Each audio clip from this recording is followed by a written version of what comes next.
Great. So I'll go ahead and jump into it, getting started.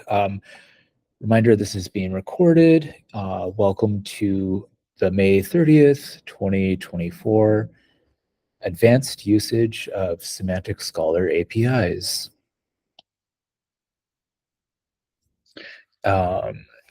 Just a reminder again, especially for folks who have joined since we mentioned this a couple minutes ago, this webinar will be recorded. The recording of this webinar, as well as the slide deck, will be shared after the call.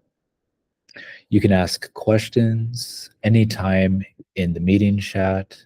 We'll be answering during the call, live in chat. And for some questions, we might follow up after the webinar. So a reminder to everyone, we'll be sharing a link in the meeting chat right now to join the Slack community.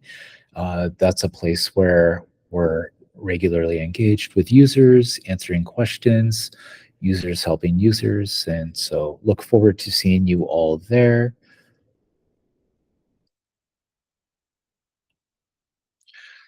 So just in case you're unfamiliar, in Google Meet, you can enter the chat by clicking on where you see the red arrow here. It's in the bottom right corner of your screen. It's a common looking message icon. Once you click on that, it'll open a side panel that lets you see messages from other users, as well as messages from us. And you can type and send a message there to interact. Moving forward, so who are we? My name is Christopher Fiorelli, Technical Program Manager with Semantic Scholar, specifically supporting work for the public API, as well as Ashley Lee, Product Marketing Manager. Ashley will be focusing on facilitating the chat. And reminder again, some questions we might follow up with after the call. And so little about us. AI2 Allen Institute for AI is a nonprofit research institute with the mission of conducting high-impact AI research and engineering in service of the common good. Semantic Scholar, kind of an entity within AI2, provides free AI-driven research and discovery tools and open resources for the global research community with the mission of accelerating scientific breakthroughs using AI.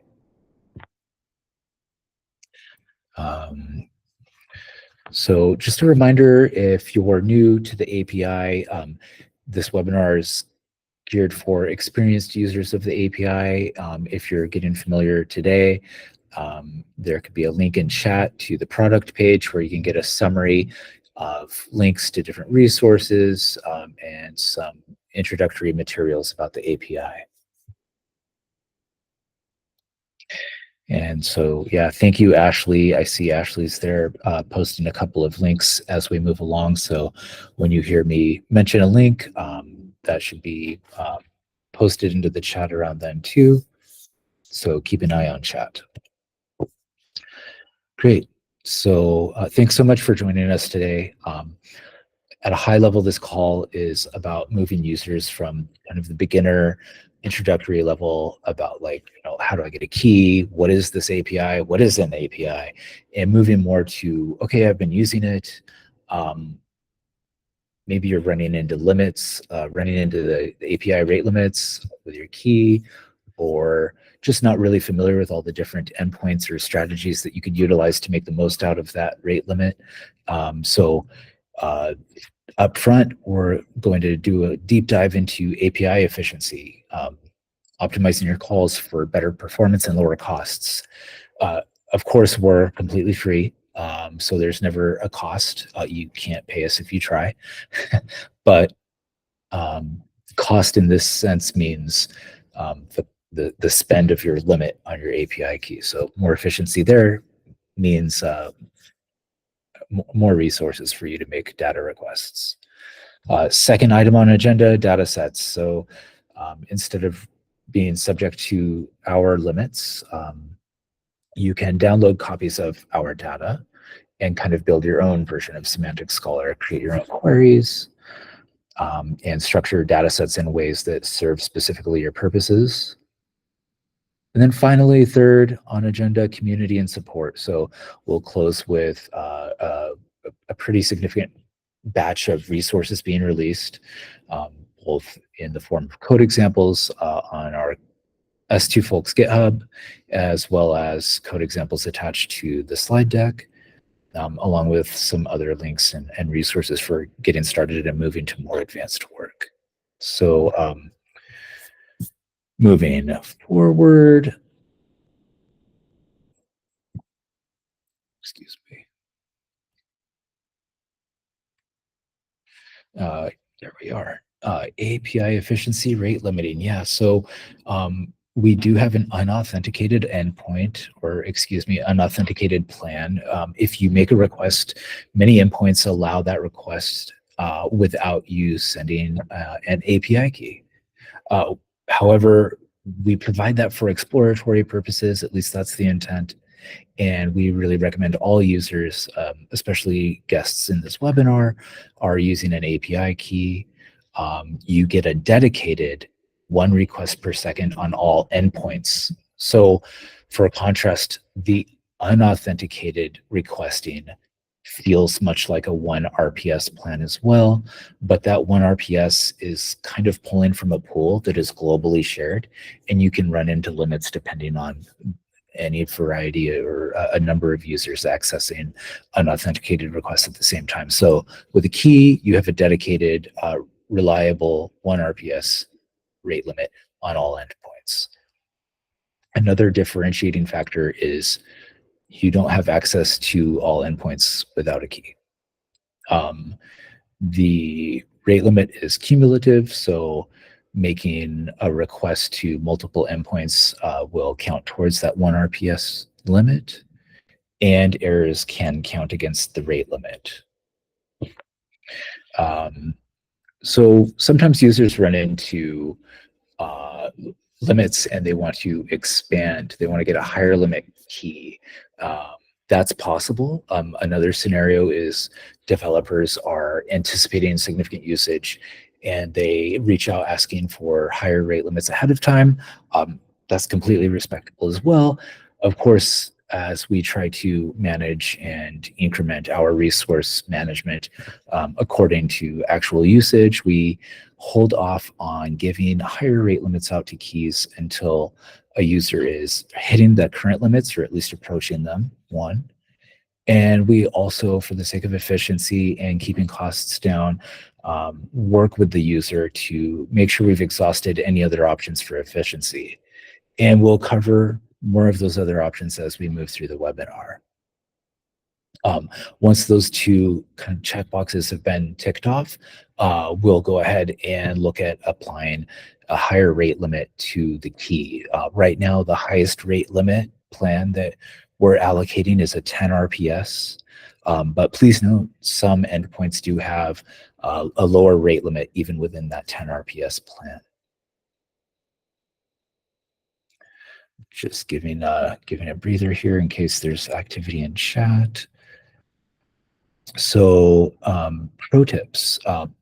This is kind of just, maybe you could call it data scientist pro tips or developer pro tips, but recommendations for building out and scaling your data in a way that works well with the rate plan that we're providing. Plan ahead and start small. So think about what data you need and request only that kind of data that you need. So for example, sometimes I'll see a user running into rate limits where they need maybe like 2 fields being returned, but they're just requesting all of the fields. Thank you. And so if you're running into rate limits in that case, you could request fewer fields.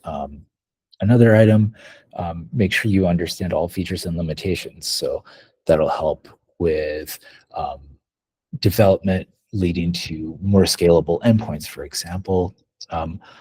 Always use a key, and please, finally, do not use multiple keys without coordinating with us. That's very helpful. Sometimes we try to do spot checks to limit multiple keys being used as a bypass to our efforts to rate limit. And when we work with the user to grant multiple keys for example, development and test cases, we'll make a note, and that will preserve your key in those cases. So endpoint selection. If you navigated to the API product page, you would be able to, at the top right of that page, navigate to documentation. And in there, you get a great outline of all of the returnable fields, filters, and functions that we provide across all of the endpoints. So just a couple of highlighted endpoints here, maybe for like basic data, but with a medium capacity. You could use paper search bulk. It's a more efficient endpoint, but you don't get as much control and as much data out of it. We find that it actually serves a lot of use cases, especially when users want to work with large amounts of data and don't need all of the fine-grained controls. So if you need more detailed data and smaller capacity, and where I say capacity, I'm referring to how many returned pieces of data you can get within a request. A paper search endpoint is useful. And finally, for like full data, full capacity, do anything you want, data sets. And so I've kind of marked the data sets /v1/release as the root endpoint there that you can start navigating at. More information in documentation. So reminder here, when you're working with these endpoints, please select only the fields you need. That'll be helpful to managing your rate limits. Limit the number of results to return. So one interesting case is if you are retrieving fewer results per request, or excuse me, I should say fields per request, you could get more results within a request. So smaller amount of data per paper requested, more papers returned. Moving forward, exponential backoff with jitter. This is about, and Ashley, go ahead and share the code example and documentation in chat there. I think this will provide more context. So this is about, perfect, thank you. When you're making requests programmatically, if there are errors due to traffic, your script can automatically back off to provide the system time to catch up with requests. In reading the documentation, we've linked their AWS documentation that talks about exponential backoff and jitter. You'll find that a study shows exponential backoff isn't as impactful unless you apply jitter. And I think of it in a way that's perhaps an oversimplification, but if everybody or even just a person's programs are backing off, they're probably backing off at sort of the same increment, and the jitter applies randomness to that back off so that it gives a more distributed or evenly distributed set of retries for the system to catch up. So that's fantastic. Seeing a lot of interaction in chat. Thank you so much. Yeah, so next slide here, kind of covering in more detail some earlier points, setting limits and strategically choosing which fields you want to return. So limit the number of results in your request. Less data requested per document means more documents per request. Select only the fields you need. And use limiting to return small samples of data before making larger requests. Incredibly helpful. So this kind of echoes above points in the pro tip. If our system finds more results than it can return, it might produce an error. For example, there's a 10 megabyte limit on our batch endpoint. And so the above strategies can help you navigate getting the results that you need within that return limit. And then there's a code example there. Thank you so much, Ashley. super on top of it. Yeah, so filtering. Avoid overfetching by filtering data. You can be specific about just the data you need. If you only need titles and authors, selecting those or applying those kinds of filters can help you avoid running into limits that you otherwise wouldn't. And then you can have a more efficient retrieval of the data that you need. Oh, that's fantastic. These code examples are really useful from Romilly. I hope I pronounced your name correctly. Thank you so much for that comment. So pro tip, there's a code example there where kind of a few of these concepts come together, and you can see that we're using a query. We're selecting some fields that we want. We're also using a limit so that we, in this case, are only requesting the system to return 3 results. We're starting at an offset of 100. We're filtering papers between a range of published years. So perhaps in this case, we're not interested in papers that were published earlier than 2020. And finally, we're filtering by fields of study that are interesting to our use case. I'm just going to pause for maybe 5 seconds here, give everybody a moment to get into the links, into the chat, and catch up. And I'll even take a look. Yeah, that's great. Thanks so much for participating there, everyone. Okay, moving forward. So we're kind of approaching the close of API efficiency content, and then we'll move into self-hosting. Avoid redundant API calls by using our bulk endpoint. Yeah, so you might be looking for information about some paper, and you might be sending a request for each paper that you want to get some information about. That's fantastic if you need a lot of information about a paper or fine-grained controls for the kinds of paper retrieval you're trying to perform. Perhaps, I think Captain Picard is distracting me, the GIF there. Perhaps you need higher level data, like metadata, and you don't need as fine-grained controls. You can retrieve up to 10 million papers via pagination through the bulk endpoint. It reduces server load for Semantic scholars, so that's kind of just being a great API citizen. And you would get up to 1,000 papers returned in each call.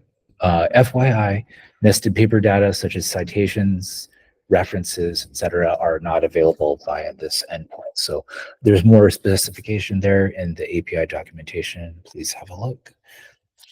And do be aware, although I've only gotten a couple of questions about this, be sure to use the next page token to move through the pages once you get to that 1,000 papers limit per call. And thank you, Ashley. There's a bulk endpoint code example in the chat now. Fantastic. Moving forward. Benefits of using data sets. So this is kind of moving away from interacting with the API and instead to downloading a copy of our data. This can, depending on how you implement and the hardware that you're working with, reduce latency. Of course, you get to work within your own limits based on whatever architecture you choose to work with. You can customize the data set to your specific needs. You can download just the data set you need, and you can perform highly customizable queries on data. So right now, within the API, you're kind of confined to the features and functions that we're providing. When you download data sets, you get to build whatever you want, in a sense. So I think that's pretty exciting. Perhaps we can share the link to datasets documentation There it is in chat now. Thanks, Ashley. So you can have a quick glance at what that documentation looks like. Maybe as a look ahead, we're looking at continuing to build out the documentation, and this might be a big area of focus this year as we provide more examples and guidance for self-hosting. So moving forward, yeah, so just a high-level view of the process or the requirements for self-hosting. You can have a look at the frequency of releases.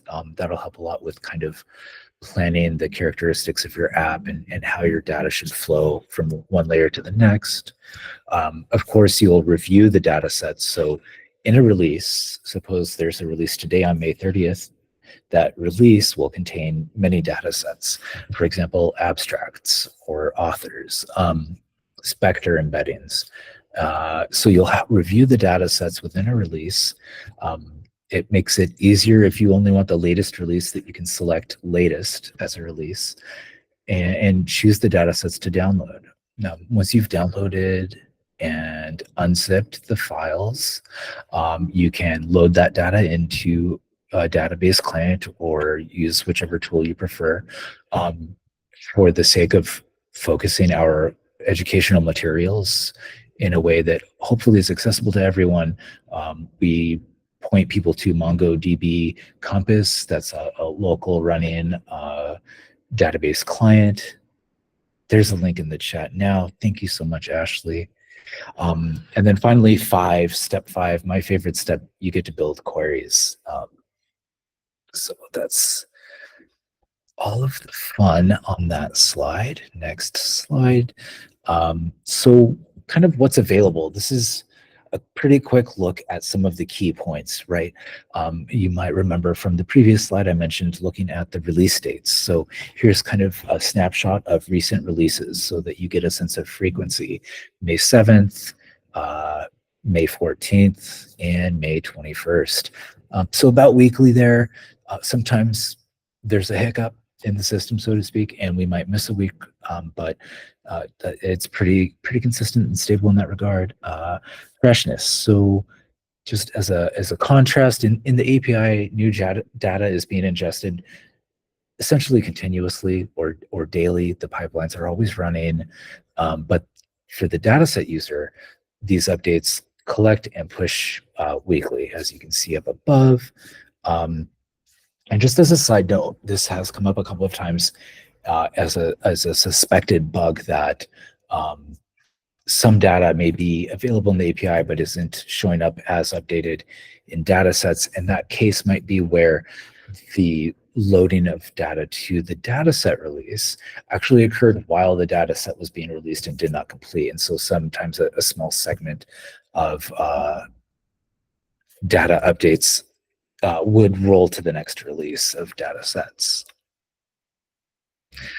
So for maintainability, you might think, okay, I've downloaded this data. Some of these files are really large.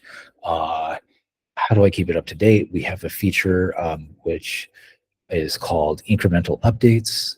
You can get a look at that feature and some examples in the datasets link, which Ashley shared in chat earlier.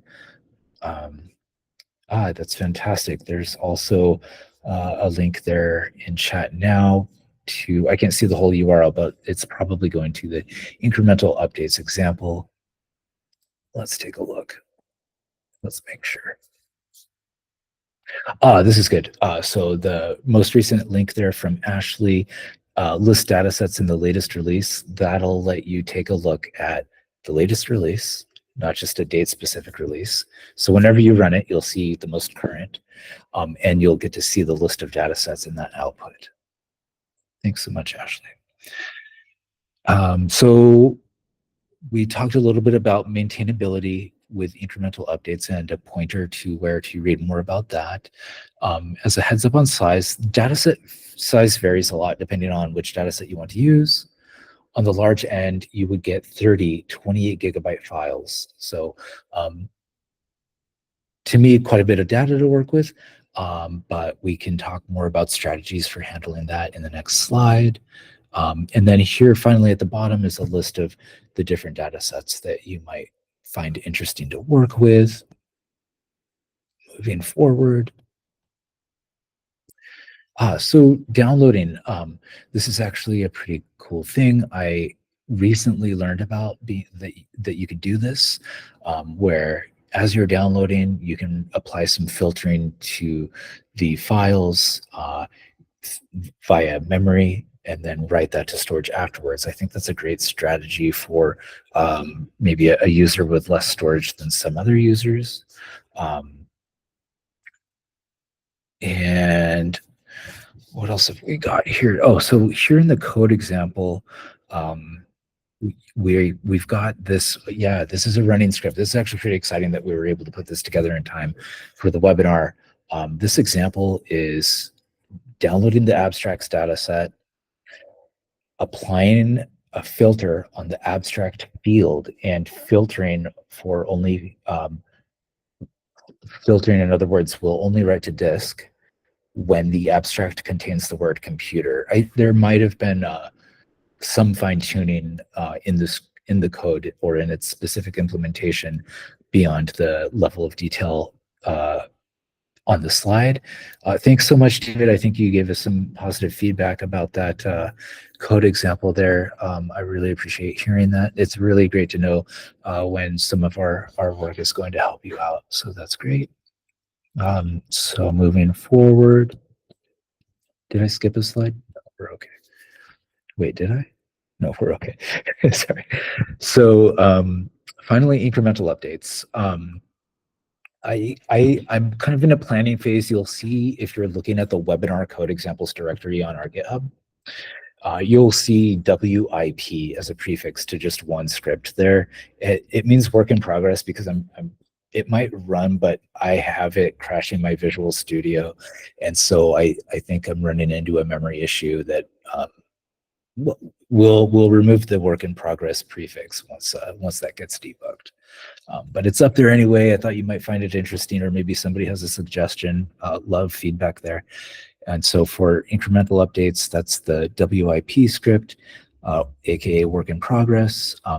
Regular updates are crucial to keep your data set current.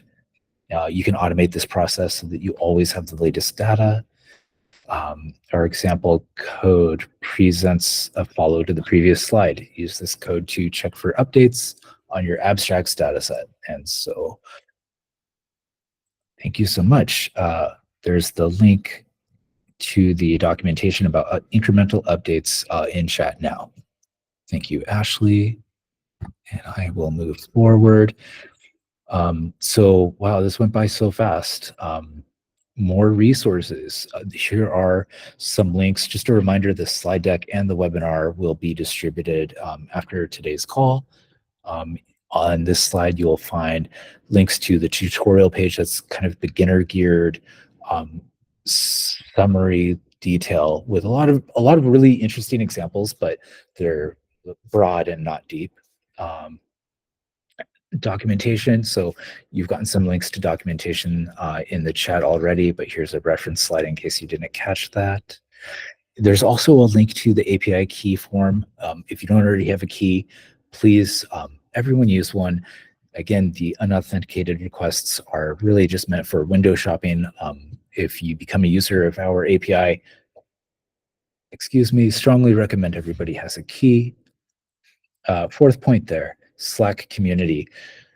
We have quite a few touch points for users to come in and send questions, report bugs, but I think the Slack community is really the lightest overhead place where we can interact pretty regularly.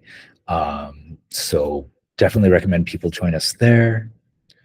And then just closing point, restating, there will be code examples on S2 folks, aka that's the name of our GitHub repo that everyone's been looking at during the call, shortly after this presentation, as well as a distribution of the recording and the slide deck. Thanks so much, everyone. So for Q&A, we did intend to have some live engineer interaction in the chat. Instead, we're going to do a follow-up to questions from chat after the call. More to come on that. Thank you so much. And last slide. In the chat, there will be a link to a form where you can submit feedback for the webinar. Please do submit feedback to that form. That will help guide future content.